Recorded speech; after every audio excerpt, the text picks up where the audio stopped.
Welcome to Politics 101. It's today's Tuesday evening's edition. Welcome all of you, whether you're joining us from Guyana or outside of Guyana, the wider Caribbean. Good evening to you. Those of you who join us from North America, good evening. Good evening to you in the United States of America. I know some of you are preparing for the Thanksgiving thing. And some of you, like myself, have to travel. But welcome to you. I know you Guyanese don't allow the Thanksgiving thing to stop your Guyanese duties. So welcome to you if you're joining us from the United States of America. And those of you from Canada, welcome.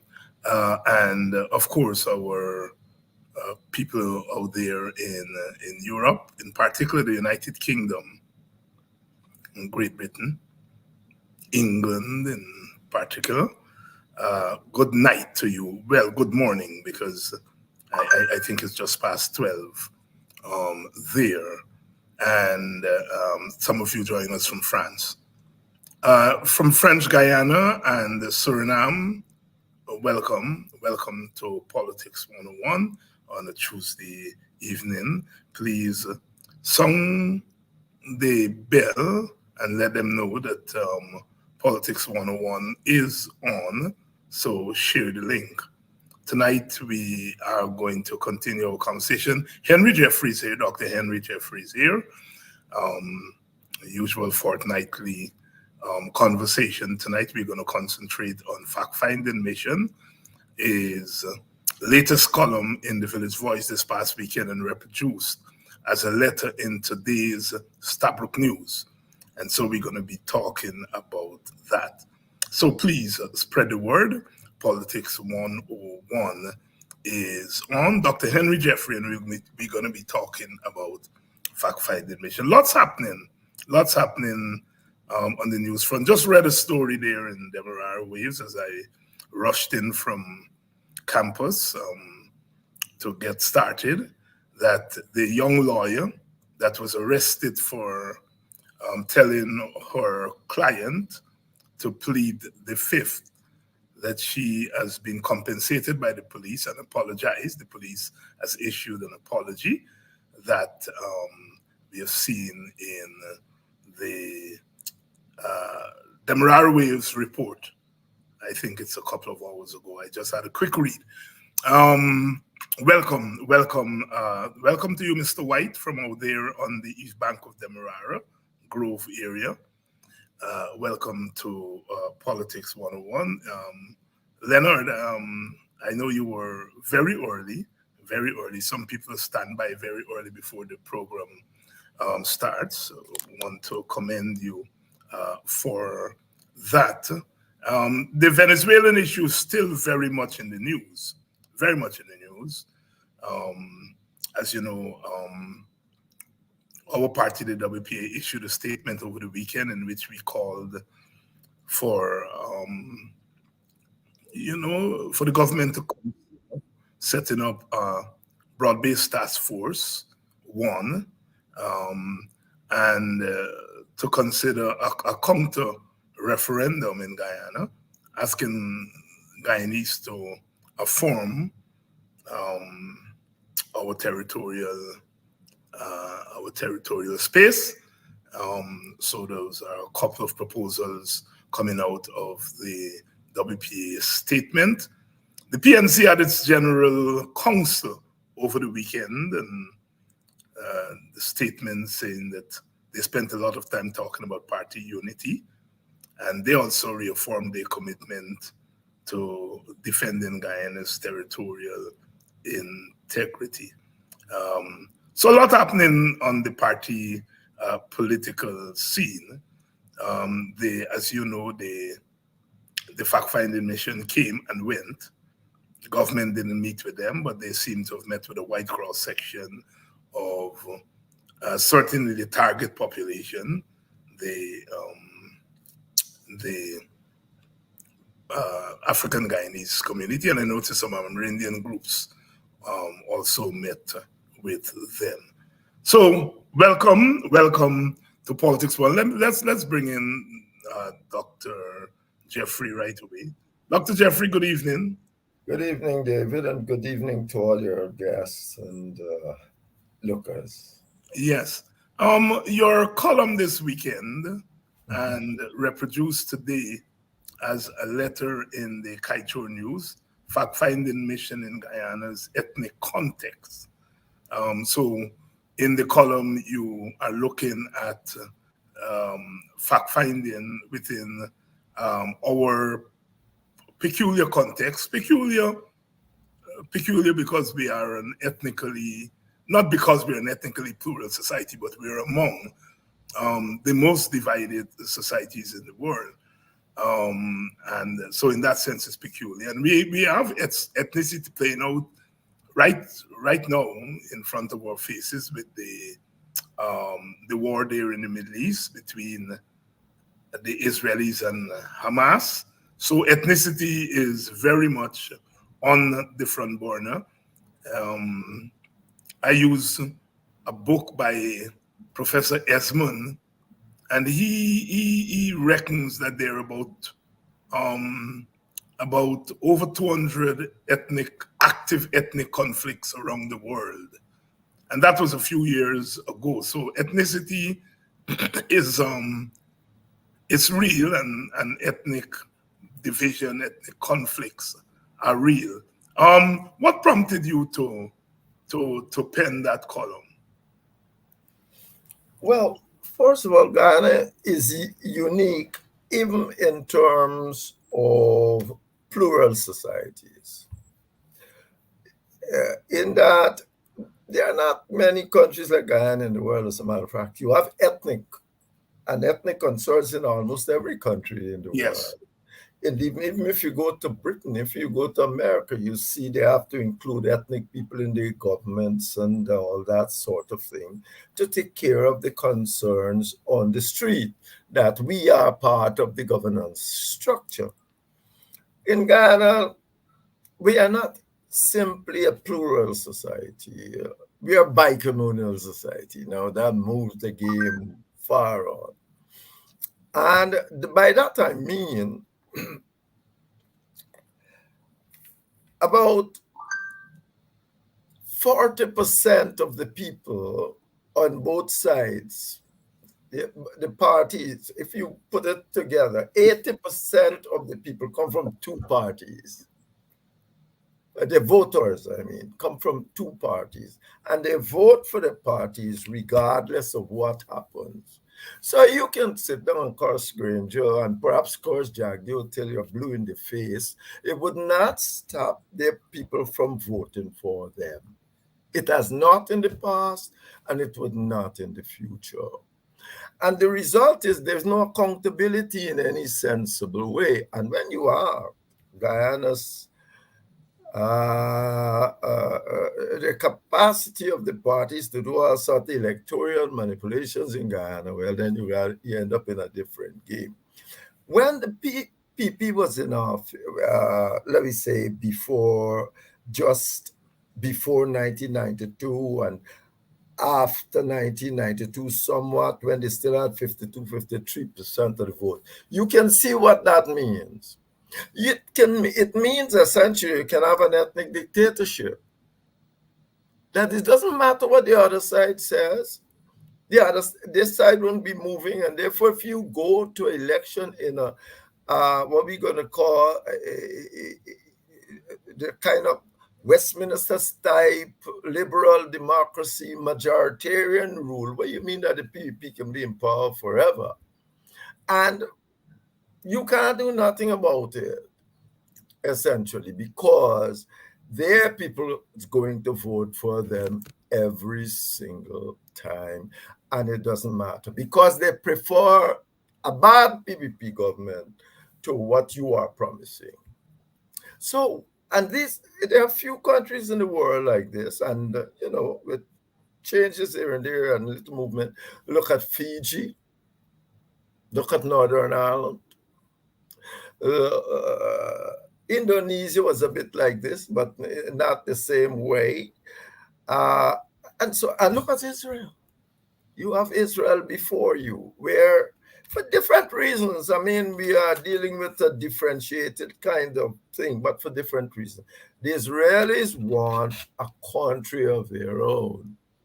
They don't want anybody else to be able to change that country to be in terms of rule. They mean that they must rule regardless of who else is there.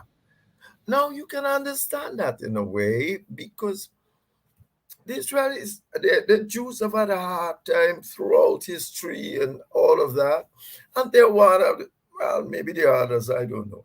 But they're one of the few people that don't have a place that they can run to for sanctuary. And they have decided, the Zionists at the turn of the previous century, that they need to have a place that they can run for sanctuary. And they want to be in control of that space. And the British agreed to help them to be in control of that space. And that is why they're fighting, how they are treating the Arabs. And it's terrible. But I mean, what essentially that is their goal is simply to have a place of their own, and that has been totally messed up in the 1940s by the British, who was the first one, who was the first country to accept that Jewish notion, the Zionist thing in the 1890s that says Israel wants to build a country for Israel. So effectively, we are a country like that. And the result is that when you have, we are a bicommunal society. We are not just a normal multi-ethnic society. It means then that you don't have, for the most part to this day, you don't have any kind of proper accountability or anything like that. And the result, what I am saying here, is that most people seem to understand, well, most of the people the people like you seem to understand that this kind of system need to change. And that is why I have written this. This. I'm trying to put it in the context. It's not simply like America. America is easy. America is easy. You have some superiority racists, and plenty of them, most of them, as a matter of fact. And what they did was set up all sorts of arrangements to discriminate against Black people. All manner of things. Housing, every place you turn, education, you go. That's why you have in America so much racial disparity analysis. You live there, so you should, and can show you from every area in your life, from medicine, from birth, from childbirth, you can see what's happening to Black people because what has happened. But that is simple, because remember, you are essentially the African Americans were essentially minority. And the result is that you have to struggle against this majority to get changes. Here, it is totally different. It's not like that. It is not like that at all. It is people who want to maintain their dominance in the political process that is struggling for power over you. And they're setting up that kind of arrangement to stay in power. Essentially, ethnic party, PPP got 90% of the votes from the Indians. The Africans, the AFC got 90% of the vote from those of African ethnicity. So what you have is a different situation altogether. You do not have what you may call a homogeneous society or a dominant ethnic society as America. Let me read this quote from your column. You said the question is not whether the PPP is discriminating against African Guyanese and the social, political organizations. It does not even make a great effort to hide it any longer. Yeah, oh, go on. Yeah. No. Go ahead. Comment on that. But it's but you know that it doesn't make. Imagine you got government minister says if you want your road done, you gotta join the PPP, you gotta support the PPP. Imagine you got a if you got a sports arrangement where people say, hey, if you want to be in sports, and that was a black community they're talking to, and the African Guyanese are essential thing in sports, saying you got to let us, you got to support the PPP. This thing, they don't. In the old days, they used, well, not old days, because it wasn't old days, but not so long ago, they used to hide it. But right now, that's what they do. Imagine they say to your representative that you vote with the parliament, we are not talking to you because you say we re-election. Didn't they say you re-election too? The PPP stopped doing that. They got this one Guyana joke going around the place. But the point is that what they are saying, they never intended to speak to you anymore. They set up gold scholarship. They want to be in control of everything. So you had ways to give scholarship before, but it was governmental and all. They set up their own system so they can give scholarships who they want. Why the change? Why the change from masking to now open? Because, in my view, you have a lot of people. Remember, I said since 2013, a lot of people are coming about. The Americans tell them in 2020 that they must change the winner-take-all system. Well, they got to show the Americans now that they are not a minority party. They got to show that they got substantial black votes. They're using the public purse to buy people on the street to vote for them. So that's the reason. It's no longer masking, because effectively what you have to do is to demonstrate now that you have, let me say, 15% of black people voting for you. Because Carter and Center, as I said in here too, was saying for the longest while. Now the Americans they're saying be inclusive, what Starbuck News call unprecedented. They say clearly the winner takes all system must be changed. Today I see Ravi Dev talking about, not today, yesterday, talking about what was he saying? You know, a nation of minorities, so we don't need power sharing anymore. But gridlock, it's going to cause gridlock. It cause gridlock. Well, and then he mentioned the 7,000 Indians that he said that the PNC stuff. Don't you think that it was better we have gridlock than for you to knock off 7,000 people? Yeah. Didn't you think it was far better for Guyana and those people? You disrupt. If the PPP was on that table, no way Granger would have done that. Furthermore, he wouldn't have even brought it. Because he can't get through with it. He's not gridlock better than that. Or he's saying he's preferred gridlock to that. That because we might have gridlock, knock off 7,000 Indians where you're like, disrupt their life if you want. Is that what he's saying? Yeah. I mean, yes, it's nonsense, but people say it because, it's part of easy to say, yes. It's foolishness. It's better the PPP was there to say, boss, well, as I said, the PNC would not have brought it. Yeah, but Henry, what I find with the Ravi Dev thing since you introduce it is that he seems to be saying, look, the basis for power sharing in the first place had to do with the fact that you have a majority group in the society. When we all know that the basis for power sharing, as you said just a few minutes ago, is that neither ethnic group want to be governed by the other. And they're dominant. It's not like they're 5%. That's right. You see, it's not like you can't win a one-seat majority and doing what the PPP doing. No, but you remember, that is his only argument. That's the only Yes, argument he right, can right. possible put forward.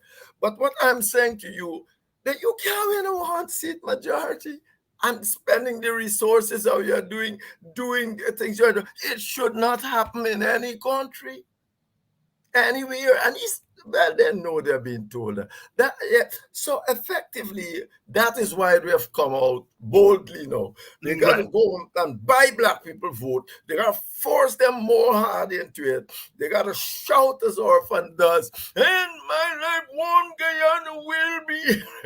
Somebody must tell him that's what black preachers do. So he think they're going to do it. Well, but it's nonsense. It's all a joke. The essence is, and I heard someone, yes, and he was saying Orphan.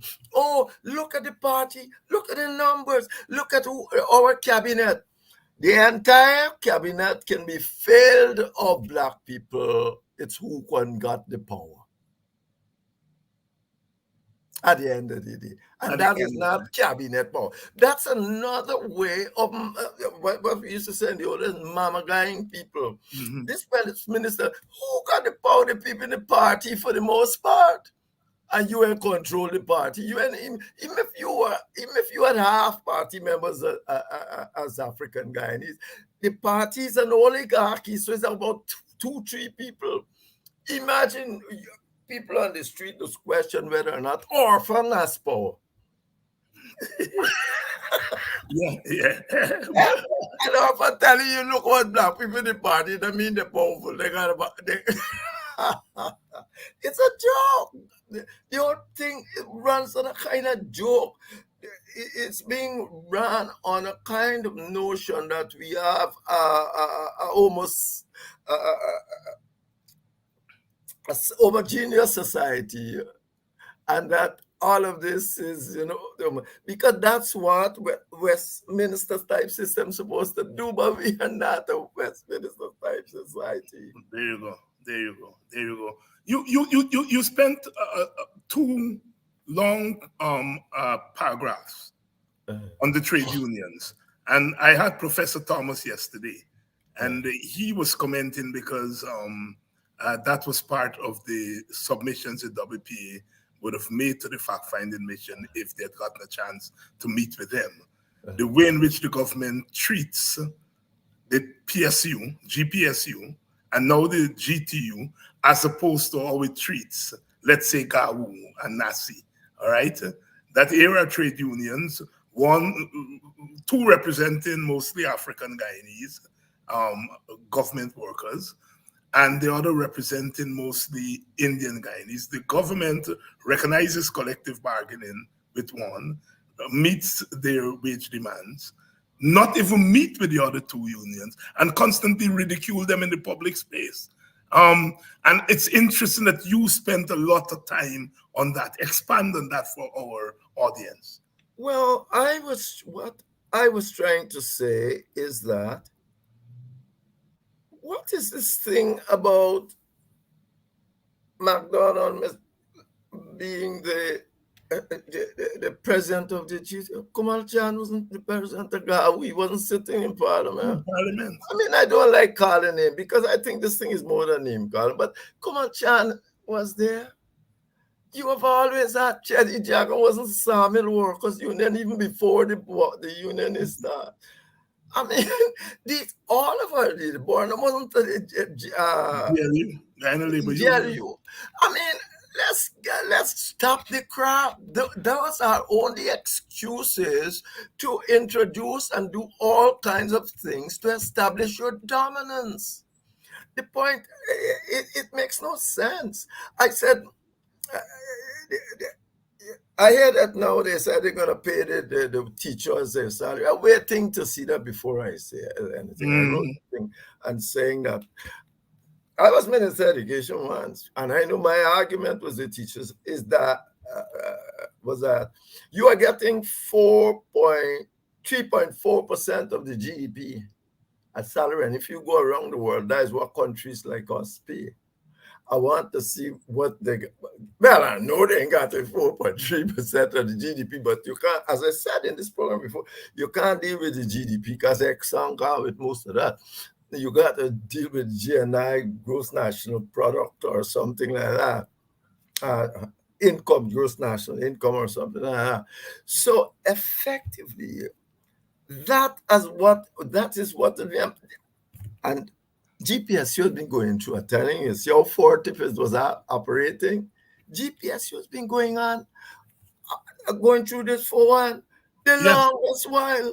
Clive Thomas says that he is confident that the arbitration award of 1999 is what the PSU has been beaten up because of that arbitration award. And they are, ever since then, he has traced how the PPP has been super hostile to the GPSU. But even before then, the PSU was going through problems. Remember, you got to go back even a bit further than Clive says there. The GPSU was instrumental in overthrowing the PPP system. The PPP in the 1960s, yes. Right. So they came down there, they came in very concerned about the GPSU. All right. You remember Cheddy Jagan said when all this was happening? I think Clive was on the committee. Cheddy Jagan said, old. That's what I'm telling you. We don't know where this would have gone if Cheddy Jagan was in office.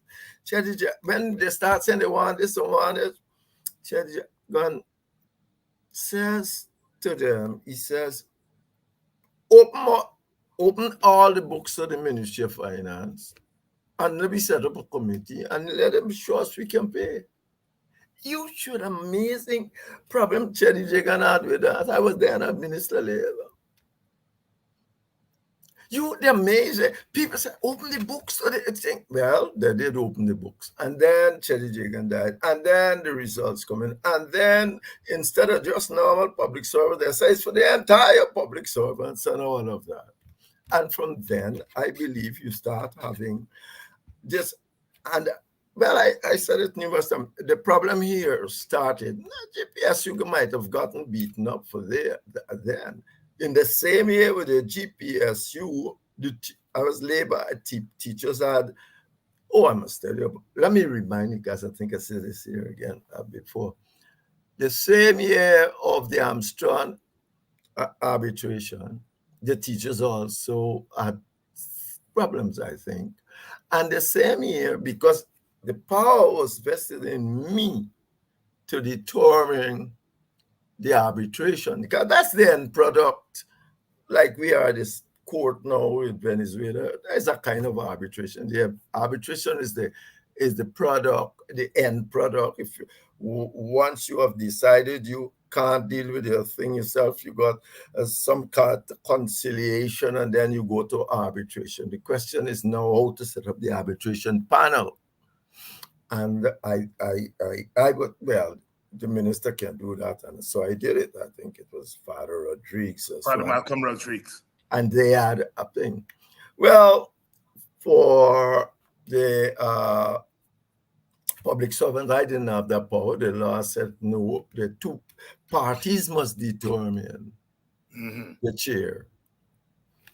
Well, I put up a lot of people. I put up Christopher Naz. I put up, they don't want, they are both parties. Okay. And my sister Patrick called me and tell me them about Aubrey Armstrong. I said, yeah, I know Aubrey from St. School, good father. And I said, okay. And I took it first to the GPSU. I said, what about Aubrey? No, I took the PPP for it to Dr. Lunch. And he said, yeah. You know, we used to sit down and gaff all day. I mean, when Aubrey come to town, Saturday afternoon, they gaffing apparently, you know, in there. I never saw them, but I said, God, so that might work. So then I called the GPSU and I said to Patrick, I said, Patrick, this is your thing. There it is, it's Aubrey. He said, yeah, yeah, yeah, yeah. Well, I don't know what happened later when he maybe found out that I'm sorry, I used to be sitting with them. He can't look and say, you sure, man? Gaskin was there at the time, Gaskin. Yes. So yeah, I said, no, no, no, it's gone. You can't change your mind. And perhaps a good thing he didn't change his mind because Aubrey. I don't know what I did to Aubrey. Indeed, before Aubrey did anything, when he landed the country, he came to me and said, I told him, what is the government position? What is the other position? And I said, that's my take. It's your thing to do what is right from your standpoint as the chairman of this tribunal. But apparently somebody been harassing Aubrey. I don't know who, and maybe throw him off rails. And the result was the result. Right. And the PPP was Gobin Ganga, The PPP, the government representative. no, the PPP wasn't go. PPP, no, Jordan. Was Vincent Jordan on the arbitration committee? Yeah, I No. think so. I think it was Gobin Ganga. No, not one person. It's three person on each side, and then one person. Jordan used to work at the ministry. I know Jordan used to work at the I think he was one of the yes. Yeah. So I mean, I don't think I'm wrong, but it was three people on each side, and then the chairman. Oh, three on the other side. Because Clive Thomas represented the PSU. Yeah, the tribe. Thomas, not only Clive Thomas, there were others. There were others there, and okay, it's like 2 and 1. The chairman, they get together, or 3 and they get together, to form the thing. So that was really it. But that wasn't. You see, that is now really triggered this as such. What triggered this is when Janet Jackson get overthrown. Mm-hmm. You see the strikes and thing, and they start realizing this is a bicommunal society. You can't run it in the normal way. And there's 2 ways, as I said numerous times, of running a bicommunal society. You gotta share power, or you gotta be a dictator. Look at Israel. Look at Fiji. Look at Northern Ireland. Before they made arrangements. Only way to deal with the bicommunal society. And look at Guyana. It's your dictator. So they start realizing it, but they're doing it as sneakily because they're in the Caribbean. They're in a country with a whole lot of liberal democratic government. And that's why they would do. They had to be a bit sneaky. But after it comes out that this thing ain't working, I mean, after the Americans put out their thing and so on, and called them to Washington to tell them, they must be telling Americans, oh, we are not the ethnic party. We are a party for all Guyanese. Well, the PNC says that too, but people say, don't be ridiculous. You're getting 90% of your vote, your party, and you are not accountable. Anything you do, you can, I think the most you coerce anybody in the Barjag, the most you coerce him, the more popular he becomes. Because you're not your representative, but to his. Because what they're seeing is a man standing up for his people. Look at Putin in Russia. Putin thing has not moved. His popularity, you saying his popularity ain't gone away. Because he's seen as a man fighting. So the more you cross him, the more popular he becomes with his people. Even your people might say he's a this and that and that, but there's neither here nor there. The truth is that he becomes more popular because he looks like a man that's fighting for its cause. But let me ask you something, as I've asked you before on this program. When the PPP was in office, tell me one thing that Jagdeo did to stop Granger from doing what he wanted to do. Nothing. Nothing. No. Nothing. Nothing, because there is a system set up like that. You can do nothing. You can talk a lot and make noise, and perhaps some people like noise. But during they could have changed street number, street, they've changed all the ministries name, all other things, some of them wrongly. But what until somebody called you and said, "Oh, they overstepped the bounds, and they need to go." And you know the thing. Right. Regime change, regime change 101. Call the leader of the opposition. I noted in when you mentioned Janet Jagan, you said when Janet Jagan was overthrown, and that's an interesting formulation. One that I No. When I said she was not, she was thrown out of office. I know what you meant. I know what you meant, but I'm saying. I'm saying that's an interesting reading that a lot of political scientists wouldn't say, because you would not accept that Janet Jagan just got sick and go here. No, I know that. I know why she went. I know it was the pressure from the road, David. And the PNC was on the streets. The strikes was on, and she couldn't. I mean, in the first place, my view is that she should have said no, given the nature of this society. I understand she asked, I'm quoting Beto Ram Ramarak, who said that she asked David Debordine, are they protesting against me because I'm white? Right? My dear friend. Yes. My dear friend. Myself and Odinga Lumumba was campaigning in South. We have been campaigning in South for the PPP for the longest while. Nobody get angry. They know they never vote for us, and perhaps we know that, but we go, we carry, we thing, and we are hoping, and so on and so on.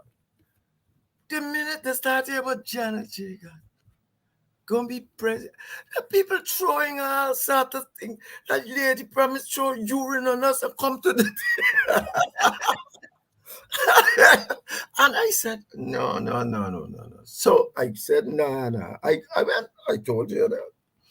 I said, you told them that? Of course. I said, Ma'am, you shouldn't run. I said to her, Ma'am, you should not run. I said, black people don't like you. And they are 10% of the country. And she took me to the back of the blue room there, and she told me the whole stories that people always think it's she and it's not her and all of that. At the end, I said, I'm not saying anything with you. All I'm saying, I think too many people don't like you. And they're ethnic people. It's not like they're going to change their mind tomorrow. They have been saying, you have been demonized. You are the Burnham of the PNC. PNC never demonized Jagan.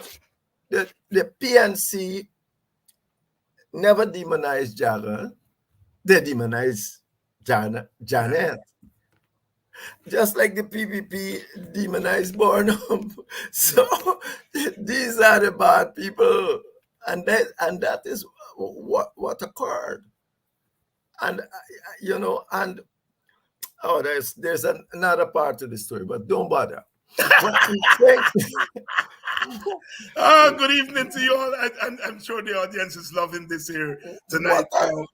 What I'm saying to you, no, but I told her, because my duty, Chetty Jagan always said that to me. He says, don't do anything for this party you don't want to do. And seriously, tell this party anything you want to tell them.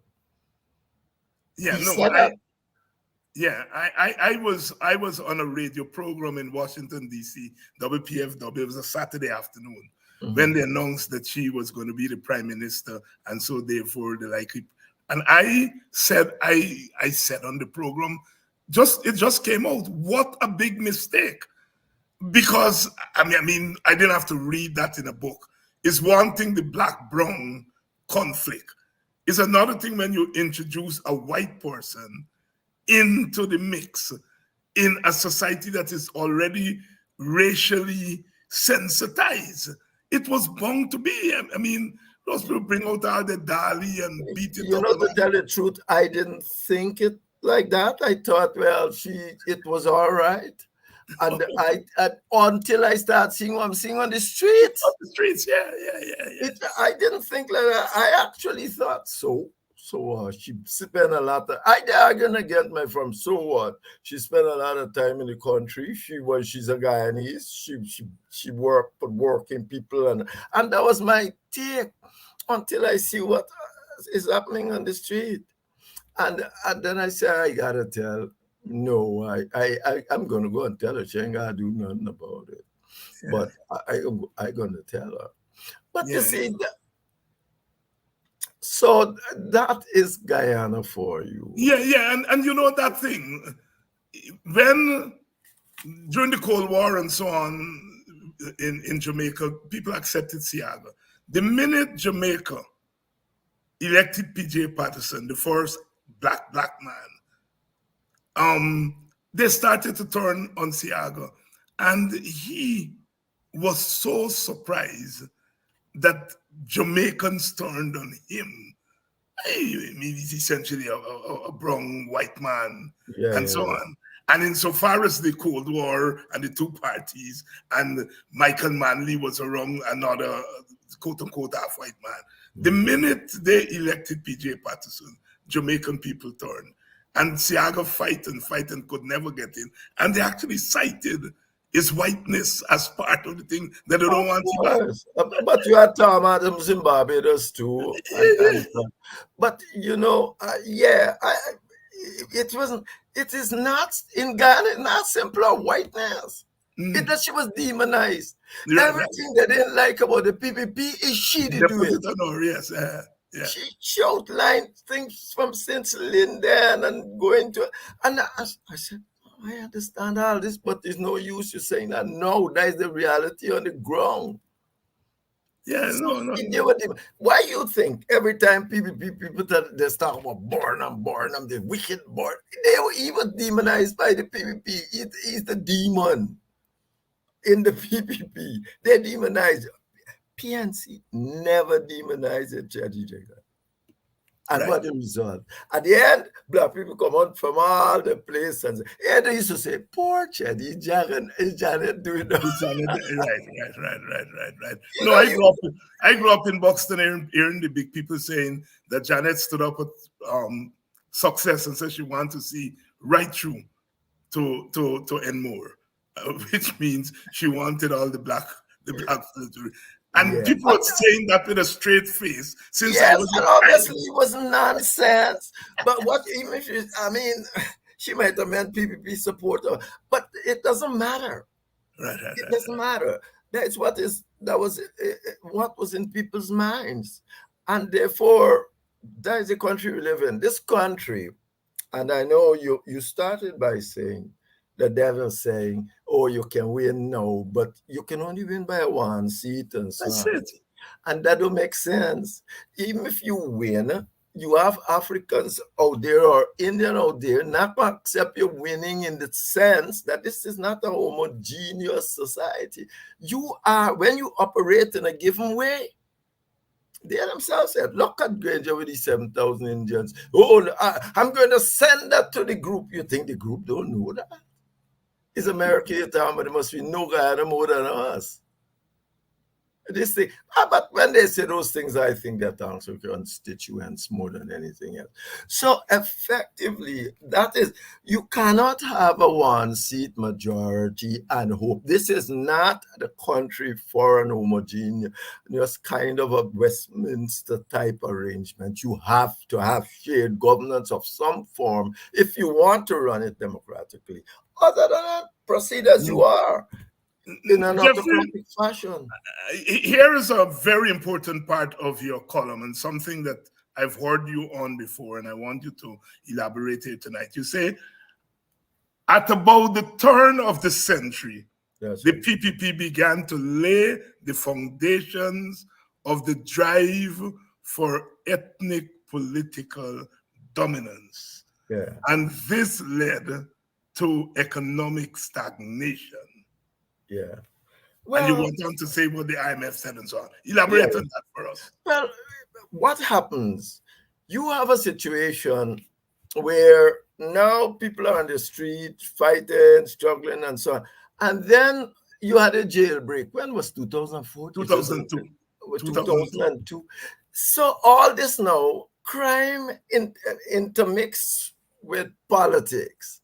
And it was that. But remember, it's at the same time that Janet Jackson resigned. Right. It's then when she come to realize the reality of Guyana, that effectively you can't run it democratically in a normal sense. But instead of saying, I buy this thing can't run democratically in the normal sense, in a homogeneous society, instead of calling our people and say, hey, we need to have some kind of sharing of power and all that sort of thing. Janet Jackson was the chief communist. And that is not anybody saying that. She knows about the dictatorship of the proletariat, and so far she was concerned, the PPP was the proletariat and the dictatorship of the proletariat and all of that. You know, the vanguard party in Guyana, after all, she and Jenny wrote the government, wrote to Stalin, because what Stalin wrote to us, said, oi, we want to bring Guyana and the entire Caribbean into your camp. And when the American, you know, and that thing they are trying to cover up all over the place, and with time with the Venezuela border. But that's another discussion at the time. But effectively, it means quite clearly that that's what most people of Imawe grew up with. That Jagan was a nice man, that he did the Americans nothing. And they just overthrow him with the help of the black racists and the African racists. They just overthrow him. Burnham didn't even want to join the group. Carl Blackman tell me, who carried Burnham to Park Hotel to talk to him? He said, Burnham didn't even want to join. But Guyana said he had to put on long boots. Yes. In the rain and go down to Congress Place to help to convince Burnham, because Burnham wanted to leave Chedi to run a minority government, I understand. Yeah, you say you can go and live in Ghana, that tell me, and I answer the confusion. But what I'm saying to you, when they do that, but I said, just like you demonize Janet, they demonize thing because, and of course, by definition, you are voting for them black people. And the only thing they had in their favor to use was racism. Only thing, because it does not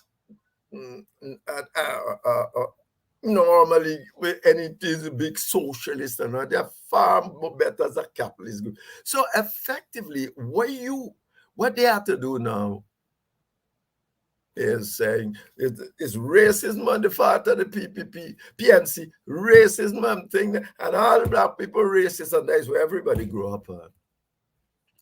The PNC had a different take.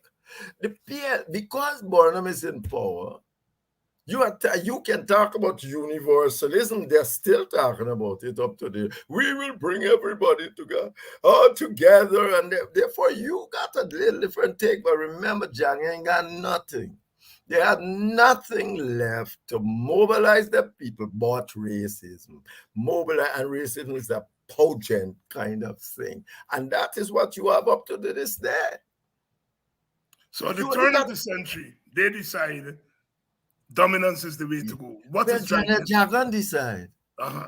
Because that was the only way to go, and it is the only way to go. It's either you become a dominant force, and even if you gotta be dictatorial, or you gotta share. And that's why she had no choice. There's no choice. Burnham may come up with them same one guy and I think where he got. All right, you can say that was in the time of the Cold War and he was a little dictator. Not really, he was obviously a dictator. But the point is, but that is the nature of Guyanese society. About 6 countries like us in the world. Yeah. Janet Jagan is quoted when asked about power sharing. She said, you don't win power and hand it over to somebody else. Exactly. She was very frank. Exactly. Like if you're the winning of power is the central feature of constitutional government. It is not. It is the nature of the Constitution. Look at America. Look how many people. Look, Trump. Look, what's her name? Got more votes than Trump, yet he ended up president. Because it's the nature of the Constitution. And the Constitution must be acceptable by nearly all of us. Now, but 51%. How they just put it, they say it must be acceptable to substantially all of us. When they were trying to make the American Constitution, there were argument that if you must have a vote for everybody must agree to the Constitution. Some people didn't even go in at first. And that's right. So effectively, it must be acceptable to substantially all of us. You put this Constitution to a vote today and see if you can get substantially all of us. That's something that happened till up the years. There are something said colonial times almost. And that is it. So that's where we are. But I take think by saying, I live in the most exciting place in the world, one of the most unusual. It's like having a rare diamond. Good evening to all of you. Good evening, Miranda Brown. Commissioner Cole, how are you doing, my sister? I saw Sister Nima Flew Bess here earlier. Good evening, MP Bess. I know I owe you an appearance here to talk about that meeting you went to in Ghana and so forth. It will be sooner rather than later. Good evening to Stanley, all of you, Ali Cock, good evening to you. You're all around to Politics 101. And as usual, once we have Henry Jeffrey on, we are bound together. Miranda is asking, did Dr. Jeffrey say, the Dr. Jeffrey said that Burnham was a dictator? Yes, Miranda, she said that. And everybody knows that he was a very dominant leader, and it doesn't mean that the other side didn't have dictators. We have them now in our faces. The system breeds that kind of leader. What the Africans used to call it, Jeffrey, benevolent dictators. The Africans felt that. But you see, it's Burnham's context. Burnham didn't become a dictator in the sense. First of all, the British, after I bet they found out that Janet wrote the Soviets and say, oh, they are communists. Good. So they decided that Chad is out of play. And therefore, I'm trying to contextualize Burnham becoming what I call a dictator. They said Chad is out of play. They try and they work on Burnham. They were working on Burnham. And Burnham got this thing, he was still there with them socialists and thing and hanging and so on. The British knew that too. So effectively, if it wasn't Burnham, as they said, there would have been another Burnham. You don't fool yourself. There'd have been another Burnham. Because it's Burnham and Degar accepted the thing. Look, we got to get rid of Chad. He's a communist. And all the Caribbean leaders did, because the Americans must pass the word down the line. There's no way he could have gone and complained. You were talking about some mission. Come here. Chad went on mission every place of the world to complain. Every place he can find in the whole world, he went to complain. Rightly so, he got the problem, So effectively, they put Burnham and Degar. And I said a week before last, Burnham didn't start rigging election against Jagan, The British was rigging election against an American since 51. They start rigging election. Imagine you got one seat one single seat in Georgetown, you can get it for 5,000 votes or something. When you go up to Borbis, where Chedi Jagan Guy constituency, you must see will get about 12,000. They were rigging elections from 1953. Well, not 53, after that. So, Right, 57. 60, they were rigging, but they weren't getting through. That is why they want to change all the constitution to make 18-year voting, proportional representation. That never existed in the British system.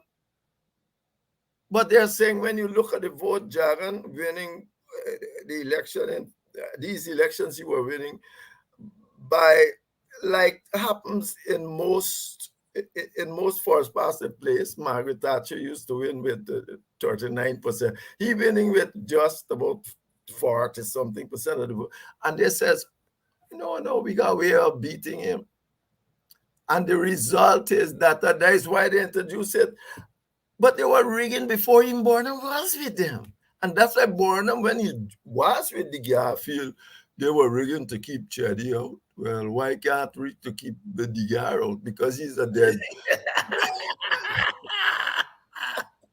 He's a dead capitalist. They set him up here to control me. I think if you ask Corbyn or men, you're gonna hear they tell you that Burnham tell him, look, because when Burnham joined with the UF, the YSM nearly revolt against you, well, start a little thing. And he called him and he said, look, but you watch yourself. Yeah, you're a graph, you understand it.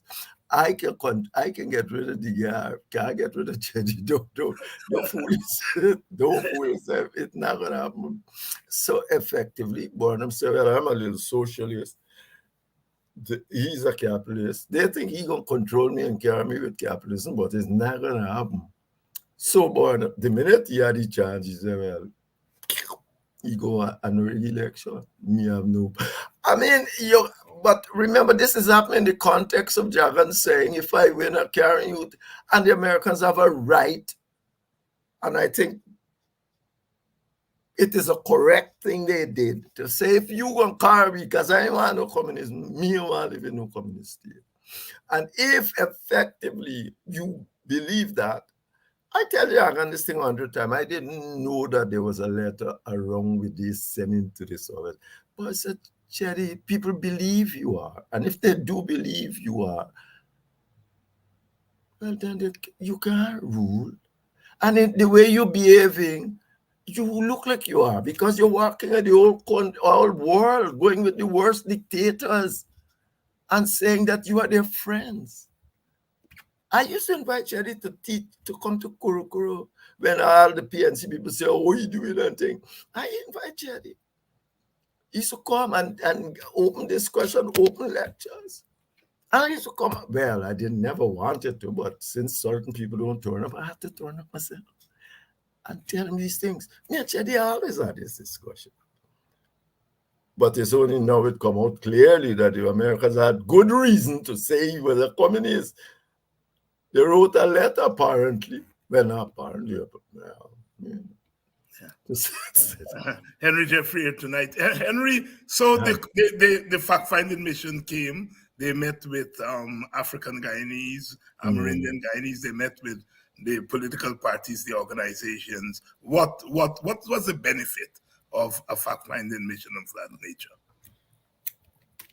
You see, as I said, that happened in the case of Northern Ireland.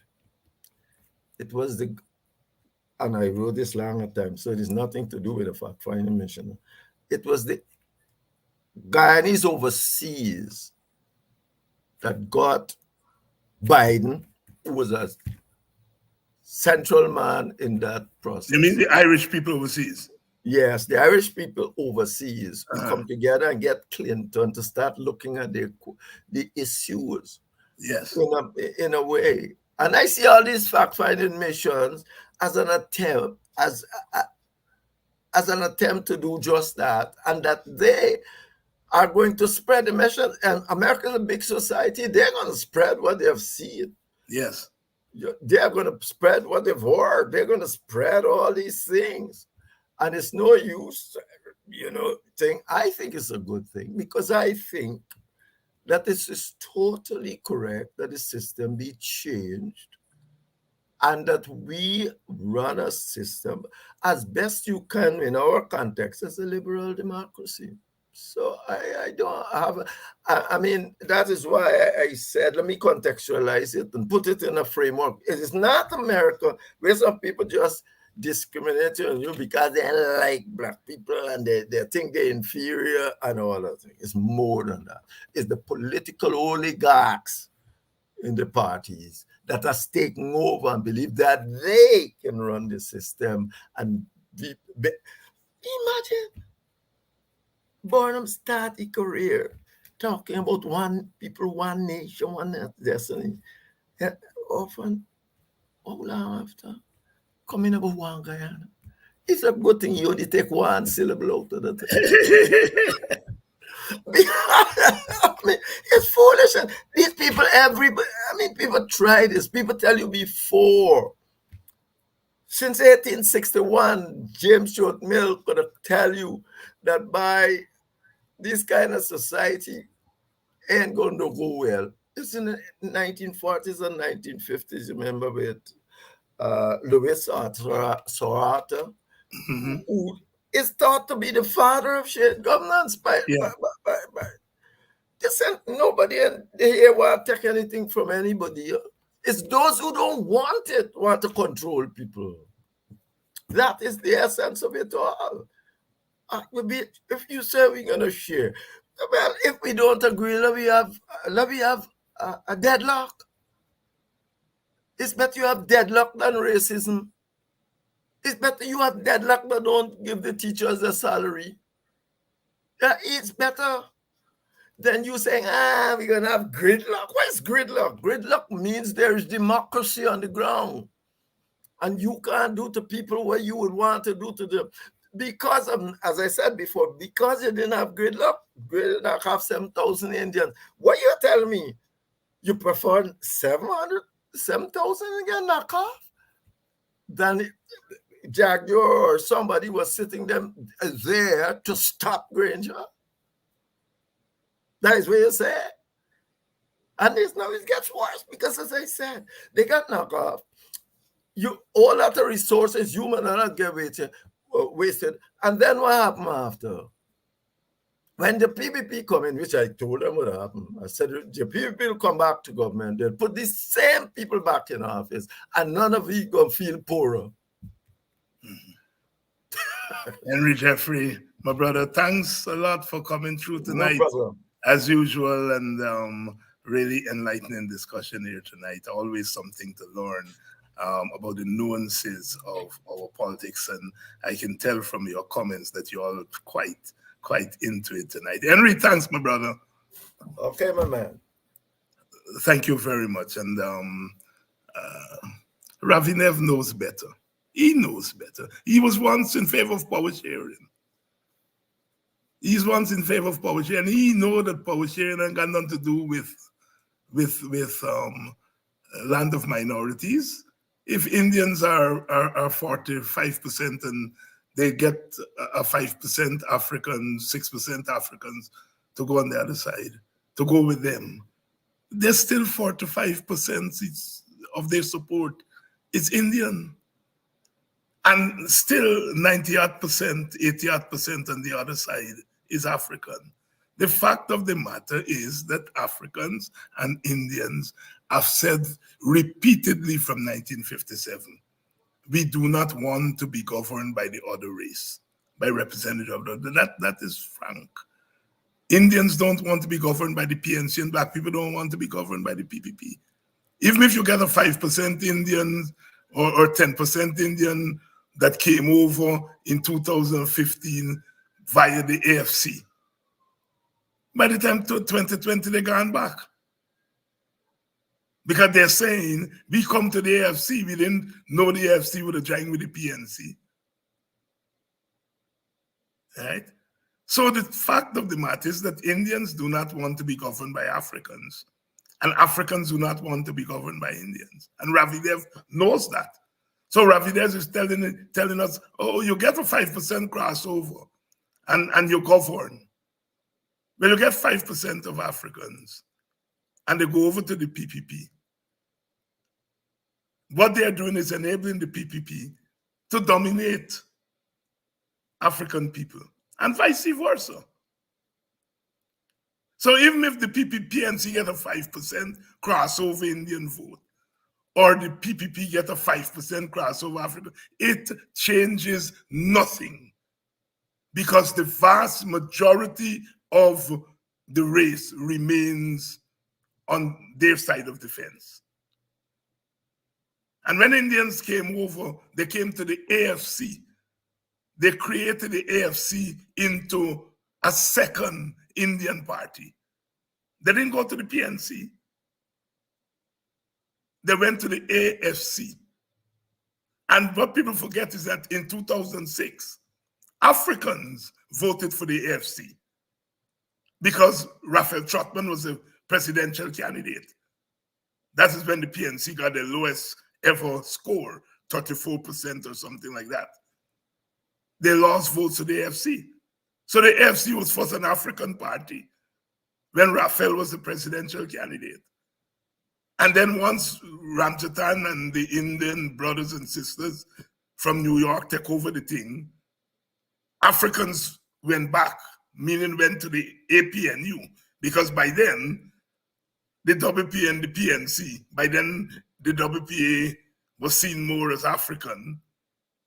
And so the Africans went back because the WPA now joined with the PNC. They left the AFC and went to the APNU. And then the Indians went into the AFC. They turned the AFC into an Indian party. And the AFC, which was saying it was not going to join with the PNC, once the AFC saw the WPA join with the PNC, they felt it was safe for them to join. And 2015, we cut the tail, right? My own view is that if the PNC leadership at that time understood what happened in 2015 was almost a fluke, and that you had to massage it in order to keep it, we might still, the coalition might still have been in power. But they felt, well, Indians came over and that was that. Indians came over, you had to keep them. And that was always going to be a challenge.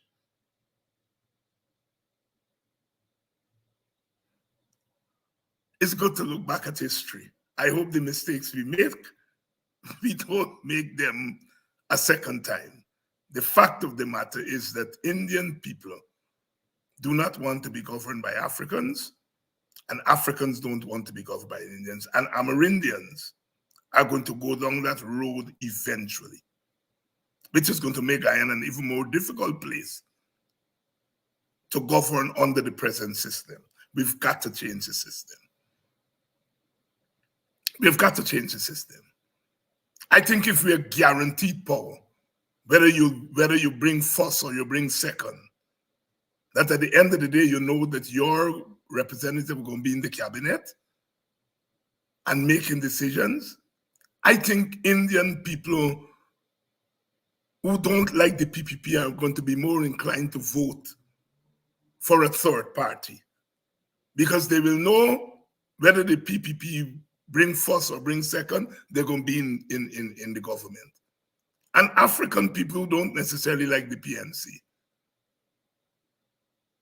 would vote for a third party because they know that if the PNC bring first or bring second, their representative going to be at the table, meaning Black people will be at the table. And once people are guaranteed that at the end of the election, both races, both big parties will be at the table, then it frees up people to vote for third parties, because a vote for third party is really not a wasted vote then. People will tell you, no, if I vote for third party, I put it in the PPP. And if I vote for third party, if you're Indian, I put it in the PNC. So we have got to change the political system to a win-win system rather than a win-lose system. Are we going to do that? I don't know. I wish I knew the answer. We've been struggling with that. Good evening to all of you. I love the program tonight. Cyril Walker, I like your presentation to the fact-finding mission. Very impressed with your comments, and those of you who, some of you from this program and other programs that gave evidence to the fact-finding mission. Very good. Let me end with this. We have now hit the sweet spot. The best people to spread the word about what's happening in Guyana are African Americans. The best people to spread it in America. They understand what it is to be shot in bed. They understand what it is to have your house mowed down. They understand what it is for your votes not to be counted. They understand our plight in Guyana. And they're the best people to spread it in America. You know, it's good to have Congress people come who are, you know, I mean, white people and so on. Even white Democrats, they're going to help you. They're going to listen to you. But they're not going to spread your word to the American people. The American people learn about what was happening in South Africa through the Black Caucus, through Trans-Africa. And that is what Irfan and them realize, that now we are on to something. So they accept the delegation that come from New York. They accept the delegation that come from Canada. But they reject this delegation of African Americans that come from Georgia and South Carolina, because they know that this delegation understand what is happening, understand their dictatorship, understand their racist policies. And that is why they didn't meet with them. Well, it's good that they didn't meet with them, because that in itself is a fact that was found, that the government is hiding from certain people. So we got them where we want them. God don't come, but you just send. Those people are going to go back to America, and through their organizations and their networks, they're going to spread in America what Black people and Amerindian people are going through in Guyana racially. It's not the only oppression. We know that the class oppression that Indians are going through, and Amerindian and Black people are going through oppression as a working class, as a lower class people. But ethnically, the people who are being oppressed are Africans and Amerindians. Africans more so than Amerindians, because Africans represent or vote for the political opposition. So that's where we are, my brothers and sisters. See you all tomorrow. See you all tomorrow. I'll be in Washington, D.C. for the Thanksgiving. As you all know, that's my American home. And so I'll be broadcasting from there for the rest of the week. Those of you who are traveling for Thanksgiving, safe travelers.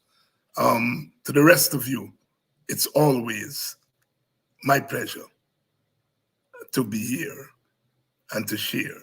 Good program tonight. Thank you all. See you all tomorrow night.